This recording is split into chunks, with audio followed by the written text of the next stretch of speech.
प्रितीच्या भावान भयणो, आयज आमी सांता भक्ताची परब समारंभता आनी आमकां जायते आमची देवसां आसात, आमी जायते सांता भक्तात पळयता. पूण आयज आमकां हें फेस्त, ही परब आमकां प्रश्न करता की आमी ताका कित्याक पळयतात काय. जायते फावटी आमी ते सांता भक्ताचे आमकां कसलो तरी गूट आमकां लागलेलो आसा आनी तो आमी आदारता आनी आमी तांची देवसां तांचेर आनिकूय वाडटा. आयज ह्या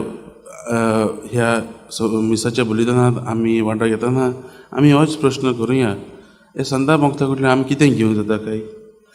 आयज जेजू आमकां आमी कशीं हे सांता भक्ता भाशेन रावची तशें आमकां हें दिता, एक शिकवण दिता. आनी ती म्हणल्यार आमी जायते फावटी हें वाचप आयकलां आसतलें, भाग्यां आमी क्रिस्ती भावार्थी खरी, पूण आमकां सगल्यांक एक पवित्र जिवीत जिवंक आपयल्ल्या. हे सांत भक्त आमकां जे नमुने आसात ते आपल्या जिवितांत ते देवाचे ह्या आज्ञाकाळ चल्ले आनी देवान तांकां व्हड इनाम फावो केलें. तेच परी आमकां आमच्या जिवितांत ह्या आमी चलता आसतना, ह्या आमच्या जिवितांत आमी वावर करता आसतना आमकां हेंच पाळोवंक आपयल्लें आसात. आनी आयज शुभ वर्तमानांत आमकां हें पळोवंक मेळटा. आमकां भाग्यनपणाचो रस्तो धरूंक आमकां देव आपयता आनी हें आमी कशें करतले.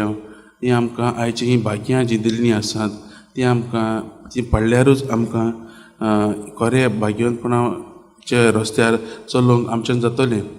जायते फावटी आमी आमच्याच संवसारांत आसतात, आमकांच आमी पळयता, पूण आमी ह्या आयच्या सांता भक्ताच्या परबीच्या दिसार आमी थोड्यो कांय शिकवण आमी घेवया. पयलें म्हणल्यार आमी सांता भक्तांचें जिवितां पळोवंक आमचें जिवीत तांचे जिविताचेर आदारुया. जायते सांता भक्ताची आमी तरी काणी तरी आयकल्यो वा वाचल्यात जाल्यार आमी पळयता की तांच्या जिवितांत तांणी जेजूक खंय ना खंय तरी अणभवलो, ताचे जेजूचे मोग ताणें अणभवलो आनी ताणें आख्खें जिवीत देवाचेच हातांत भेटयलें आनी देवाकूच तें परगटोवंक तें खरें म्हणयारी जालें.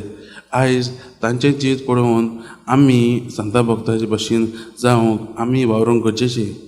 हें सांता भक्ताचें मान फकत आल्ताराचेर येता तांकांच न्हय, पूण आमकां सगल्यांक. आमकां बाप्तिस्मा वरवीं आमकां देवान आपलीं भुरगीं केल्लीं आसात आनी आमकां हें पवित्रान जिवंक आमकां आयज हें फेस्त आमकां उगडास करता. आमी सांता भक्ताचे देख घेवया, तांकांच आमचे नमुने करून आमी आमच्या जिवितांत मुखार वचूया. मोगाच्या भावान भयणो, भाग्यवंतपणाच्या वाटेन चलतात जाल्यार आमी दुसऱ्यांकूय जीं कोण भाग्यवंतपणाचे वाटेन चलतात तांकांय आदाराचें जावंक गरजेचें. जायते फावटी आमकां आमचो भाव वा आमचो शेजारी केन्ना बरें करता वा बरे वाटेन चलता तेन्ना आमकां तिडक येता, पूण आनी आमी तांची नीट करतात, तांकां जज करतात, तांचेर आमची जेलसी वाडटा. आनी आयज जेजू आमकां आपयता, आमी एक जायना तें जायना, पूण ते भाशेन आमकां दुसऱ्यांक आदाराचें जावंक आमी पावोंक हेंच आमकां करूंक आयज आपयता. पवित्र स्नान फावो जाल्लो आमकां हो एक भाग आमी पाडुया. आमकां पवित्र स्नाना वरवीं देवाची बरी केल्या म्हणल्यार ते भाशेन आनी आमकां सगल्यांक एक कार्य आसा आनी हें कार्य सांता भक्तांनी आपल्या जिवितांतल्यान चलयलें.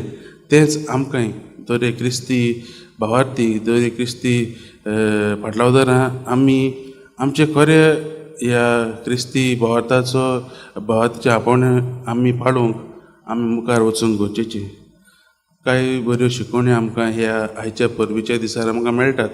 जाता ते भाशेन आमी देवाचो आदार मागुया आनी आमच्या जिवितांत ही देवाक अणभवुया. ह्या सांता भक्तां भाशेन आमकां जी देवसां आसात तांचें आमी आदारुया आनी तांचें जिवीत पळोवन आमी आमचें जिवीत चलोवंक ह्या मिसाच्या बलिदानांत आमी मागुया.